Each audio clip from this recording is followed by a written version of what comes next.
Film ini menceritakan tentang seekor gorila yang sangat pandai melukis. Pertanyaannya, dari mana dia belajar hingga pandai melukis? Jadi begini ceritanya. Gadis kecil itu menempelkan gambar yang ia buat ke kaca, mencoba menunjukkannya kepada gorila di dalam kandang. Lalu ia membawa krayon dan kertas. Ia memberikannya sebagai hadiah untuk sang gorila.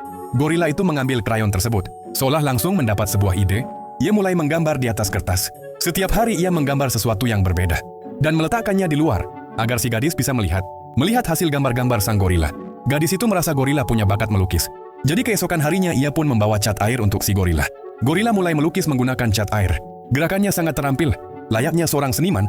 Ternyata sejak kecil, gorila itu sudah terbiasa menggambar di atas batu menggunakan lumpur. Saat itu ia sangat bahagia. Tapi suatu hari pemburu liar datang.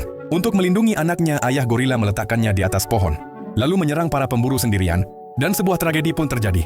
Gorila kecil itu kemudian diadopsi oleh sepasang suami istri. Mereka memperlakukannya seperti anak sendiri. Mereka bahkan mengajaknya menonton film, bermain ayunan di taman bermain. Bahkan saat gorila melukis di dinding dengan kue, si pria merekamnya. Saat itulah pria itu sadar banyak orang menyukai gorila kecil itu. Ia pun melihat sebuah peluang bisnis, yaitu lalu membuka sebuah sirkus. Ia membeli banyak hewan menarik, namun yang paling populer tetap si gorila. Tapi seiring waktu, penonton mulai bosan penampilan si gorila tak lagi diminati. Pria itu pun mulai mengabaikannya. Untuk menarik perhatian kembali, gorila itu mengingat masa kecilnya saat menggambar. Maka suatu hari saat pertunjukan, ia menggambar pemandangan hutan di atas kaca. Itu adalah tempat ia dibesarkan. Penonton bertepuk tangan, bahkan pria itu pun terpukau. Di saat itulah gadis kecil melihat mata si gorila dan sadar. Gorila itu sangat rindu pulang ke alam liar. Di situ lalu ia meminta bantuan seorang jurnalis. Berita tentang si gorila pun tersebar luas. Semua orang tersentuh dengan kisahnya. Mereka menyerukan agar gorila dilepaskan.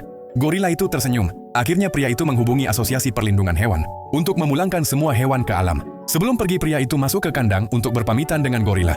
Ia menunjukkan foto kebersamaan mereka. Gorila pun juga berterima kasih. Baginya pria itu adalah ayah keduanya. Namun ia tahu tempat itu bukanlah rumahnya.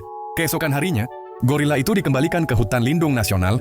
Keinginannya akhirnya terwujud. Yang perlu kita ketahui bahwa film ini adalah film yang diadaptasi dari kisah nyata.